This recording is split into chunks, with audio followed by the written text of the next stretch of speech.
दोस्तों आज की वीडियो में मैं डिवोर्स के बारे में बात करूंगी। एक लेटेस्ट जजमेंट जो आप लोगों के बहुत काम आएगा, जिनका भी केस चल रहा है डिवोर्स का, या जिनको लगता है आने वाले टाइम में डिवोर्स की पिटीशन हमें फाइल कर देनी चाहिए। तो ये जो डिवोर्स है लेटेस्ट है, 2 जून का ही है, इसी मंथ का, सॉरी लास्ट मंथ का। तो इसमें क्या हुआ कि सुप्रीम कोर्ट ने एक बहुत बड़ा फैसला दिया है। पति पत्नी की शादी हुई 2007 में। दोनों का क्या हुआ, मुश्किल से वो लोग 2-3 महीने ही साथ रहे हैं। उसके बाद वो 1 साल नहीं, 2 साल नहीं, 3 साल नहीं, मतलब आप यकीन मानोगे 15 साल तक अलग रहे। पति ने फैमिली कोर्ट में याचिका दायर कर दी, तलाक के लिए पिटिशन फाइल करी, बट वो नहीं मिला उसको डिवोर्स। क्यों नहीं मिला? क्योंकि फैमिली कोर्ट ने ये कहा कि पति वो जो मानसिक क्रूरता के आधार पर डिवोर्स चाहता है वो साबित नहीं कर पाया। फिर जो मामला है हाई कोर्ट में पहुंचा, पति हाई कोर्ट में पहुंचा, हाई कोर्ट ने सारी चीजों को देखा, समझा, सारी सिचुएशन देखी, क्योंकि इन लोगों का जो सेपरेशन है 15 साल का हो चुका है।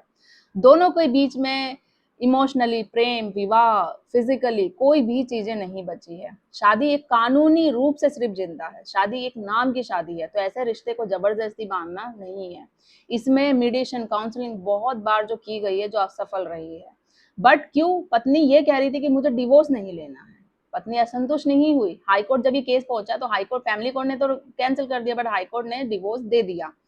तो पत्नी जो अंतुष्ट हुई वो पहुंच गई सुप्रीम कोर्ट। उसका ये कहना था कि मुझे डिवोर्स नहीं चाहिए, मैं तो साथ में रहना चाहती हूँ, पति नहीं रखना चाहता, मैंने इसके साथ कोई क्रूरटी नहीं करी है, मुझे रहना नहीं चाहता, ये मुझे रखना नहीं चाहता। तो जब सुप्रीम कोर्ट ने देखा सारी चीजें कि 15 साल का सेपरेशन है, इनमें हमेशा है जो मेंटल क्रूरटी, मतलब किस भावना से आती है, जब भी 2-3 महीने ये लोग साथ में रहे हैं, हमेशा जब पति ने चाहा कि भाई फिजिकल वो ना, तो वो हमेशा पत्नी ने हमेशा मना कर दिया। तो सुप्रीम कोर्ट ने कहा कि ये भी श्रेणी है जो मानसिक क्रूरता के आधार में ही आएगी, मेंटल क्रूरटी की श्रेणी में ही आएगी।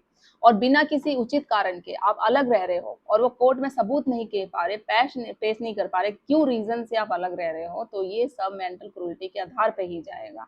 तो सुप्रीम कोर्ट ने क्या कहा, जो हाई कोर्ट ने फैसला किया है, वो तलाक दिया, उसको बरकरार रखा और पत्नी की याचिका को है जो खारिज कर दिया, रद्द कर दिया।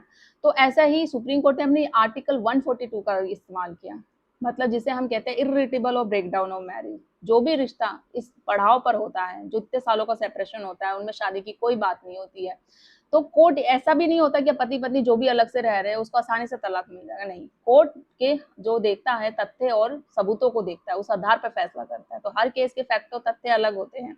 तो ये जजमेंट है, आप लोगों के बहुत काम आएगा। आपको चाहिए तो मुझे डीएम कर दीजिएगा, मैं आपको प्रोवाइड कर दूंगी। और ज्यादा लोग तो शेयर करिए, फॉलो करिए। जल्दी मिलती हूँ नेक्स्ट वीडियो में, तब तक के लिए थैंक यू।